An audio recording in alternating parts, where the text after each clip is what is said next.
हारने वाले हमेशा असफलता के डर के बारे में सोचते हैं, लेकिन जीतने वाले हमेशा सफलता के पुरस्कार के बारे में सोचते हैं।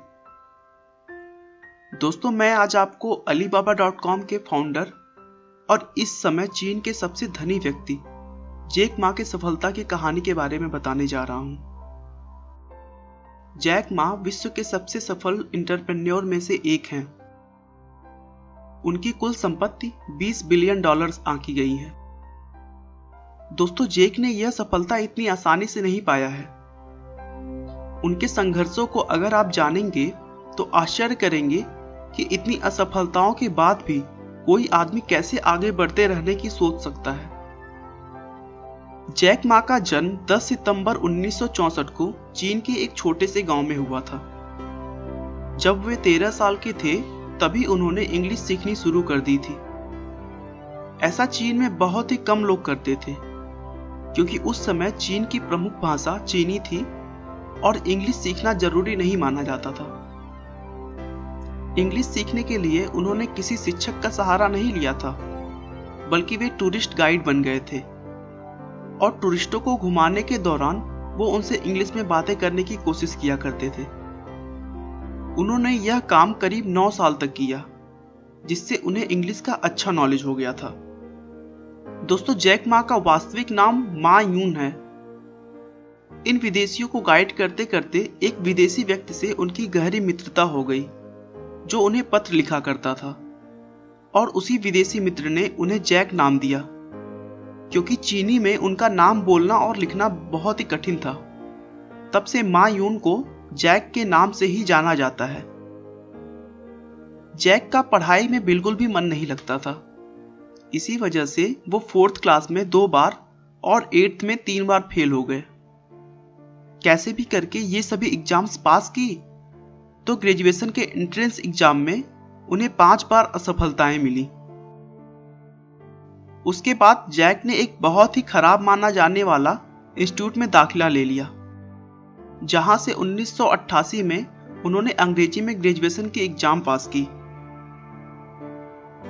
जैक मा के कैरियर की शुरुआत भी बहुत ही असफलताओं से भरा हुआ था। उन्होंने 30 अलग अलग जगहों पर नौकरी के लिए आवेदन किए, लेकिन हर बार उन्हें निराशा ही हाथ लगी। इसी बीच वो एक बार KFC में भी नौकरी के लिए गए। उस समय KFC चीन में पहली बार आया था। इस नौकरी के लिए 24 लोगों ने आवेदन किया था, जिसमें से 23 लोग सेलेक्ट हो गए, लेकिन एकमात्र जैक का चयन नहीं हुआ। शुरू से ही इंग्लिश अच्छी होने के कारण बाद में उन्हें एक कॉलेज में एज अ लेक्चरर रख लिया गया। उसके बाद उन्होंने कुछ दिनों तक ट्रांसलेटर का काम किया। 1995 की शुरुआत में वो अपने दोस्त से मिलने अमेरिका गए, जहां उन्होंने पहली बार इंटरनेट देखा। जैक मा ने इससे पहले कभी भी इंटरनेट नहीं चलाया था। जैक ने जब पहली बार इंटरनेट चलाया तो उन्होंने बियर शब्द खोजा। उन्हें बियर से संबंधित बहुत सी जानकारियां अलग अलग देशों से प्राप्त हुई, लेकिन वो यह देखकर चौंक गए कि उस सर्च में चीन का नाम कहीं भी नहीं था। फिर उन्होंने चीन के बारे में सामान्य जानकारियां ढूंढने की कोशिश की, लेकिन फिर उन्होंने पाया कि चीन की कोई सामान्य जानकारी भी इंटरनेट पर उपलब्ध नहीं थी। जैक को इंटरनेट में एक अच्छा अपॉर्चुनिटी दिखाई दे रहा था, जिसके बाद जैक ने इंटरनेट से ही जुड़ी हुई किसी काम को करने का सोचा। उन्होंने थोड़ा और रिसर्च किया और फिर अपने देश के छोटे बड़े व्यवसाय को इंटरनेट से जोड़ने के लिए अपने फ्रेंड्स के साथ मिलकर एक वेबसाइट बनाई, जिसका नाम चाइना येलो पेज था। कॉन्सेप्ट अच्छा होने के बावजूद उन्हें चीन में इसके लिए फंडिंग नहीं मिल पाई, जिसके कारण उन्हें इसे भी बंद करना पड़ा।